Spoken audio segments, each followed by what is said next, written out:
śrī-nanda-nandana is spoken by the chief of all self-realized souls, Krishna himself. So it has great, great value, great importance. So if you read this, then you'll find all these things. You have to read it. You have to put in the time, put in the effort to study it, clear the words. Don't be like that rascal who got all the way to Oxford and hadn't even any idea what the words he was using really meant. Clear the words. You'll recover your whole education. You'll recover your whole history, your whole background. So, what happens if you get taken out by 2012? Well, you just come back and do it again. And because you're engaged in this devotional service, you're guaranteed to get a human birth in the next life. And you're guaranteed to pick up at exactly the same point where you left off. Krishna says, my devotee is never vanquished. Actually, he tells Arjuna to say it. He says, tell the world, my devotee is never vanquished. He makes Arjuna the example, because Arjuna was outnumbered and outmaneuvered on the battlefield of Kurukshetra, but still he prevailed and he won the battle because of Krishna's help. But we can all be like that if we take Krishna's help. If we don't take Krishna's help, well, good luck.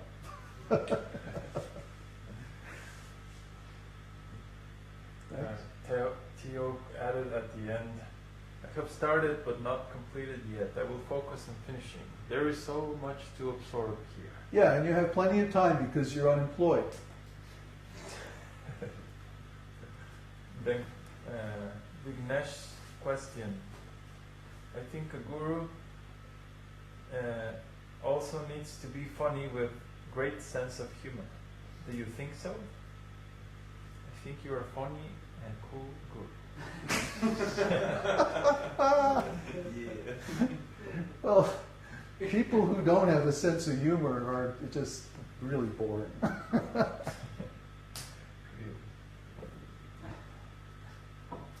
Krishna has a wonderful sense of humor.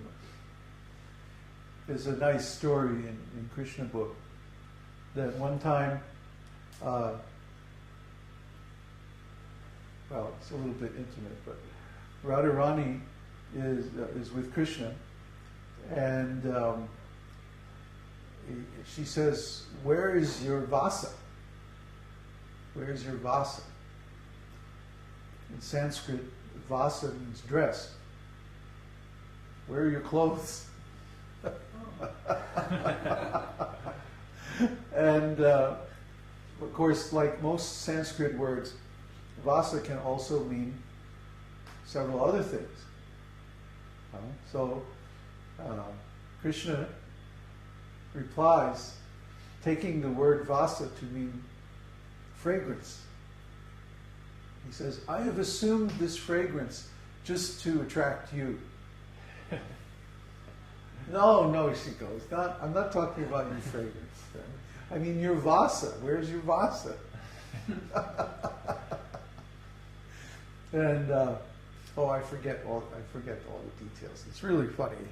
He uses this word several ways, in the different puns, Sanskrit puns, to say these different things like, where is your? I think dress means also home, vasa.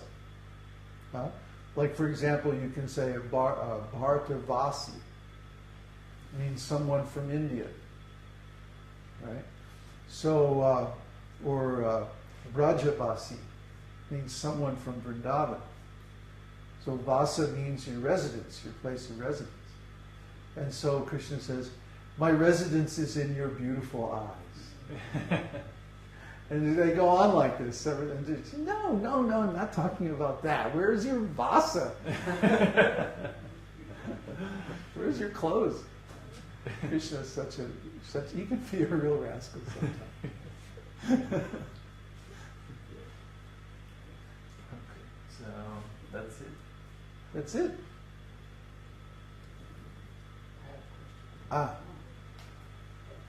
No more questions? Yeah, this This is a follow-up from. You have to speak up so everyone can hear you. This is a follow-up from first answer that you gave when you were talking about that person who basically just started imitating the right words, but never really understood what he was saying. And I've noticed this in many Vaishnava churches. And people, say the right kind of things and the right kind of talk, and it becomes very, very cheap to say very exalted things.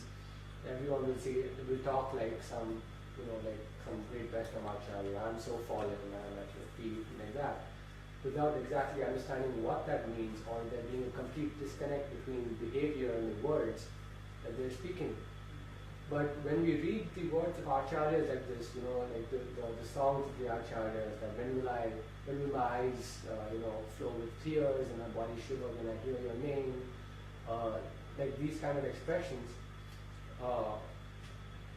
even if we look up the dictionary meanings of these words, there's no way we can duplicate the consciousness of No, we have to know the dictionary meaning of the word. Then we have to understand the devotional meaning, the specific meaning in that context.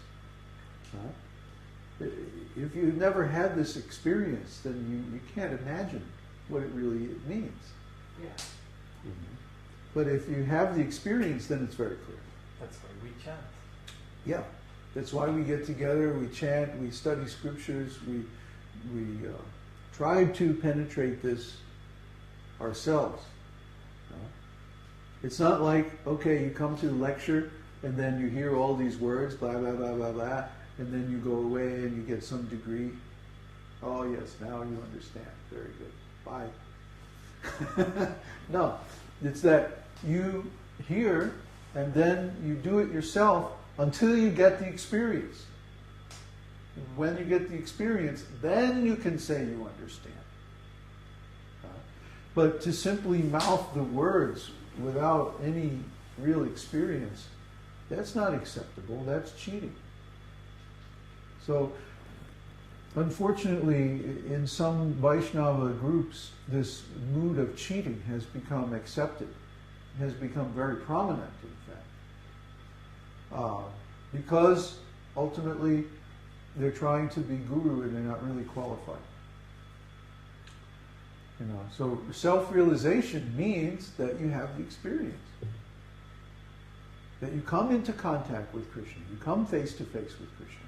Krishna reveals himself. That's a specific experience, and that's narrated in Śrīmad-Bhāgavatam over and over and over again. That Krishna reveals himself to the self-realized soul.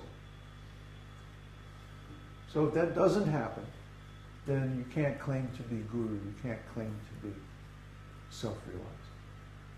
You may have a lot of knowledge, or you may be very adept at manipulating people or whatever, but that's different. That's not self-realization.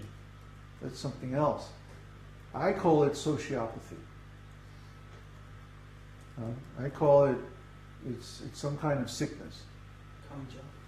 Yeah, kanja. You just you speak the right words and, dress the right way and look a certain way, like that. And then people accept you as being a devotee, but you're not really a devotee. And Prabhupada said this about some of his so-called leading disciples, that they're not Vaishnava. A Vaishnava is a person with a very open and pure heart, and they're not at all deceptive or duplicitous. They're not at all political. They're just into the truth. And they're into helping others. They want others to get the benefit that they have already got.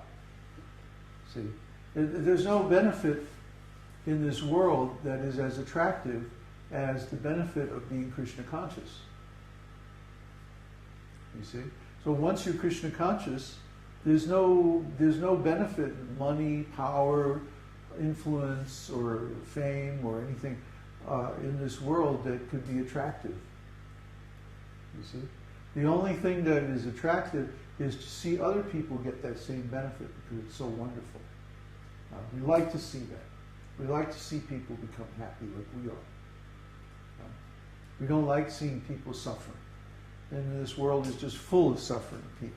Really unfortunate. But they created that situation for themselves due to allowing themselves to remain ignorant. See? We wouldn't accept this ignorance.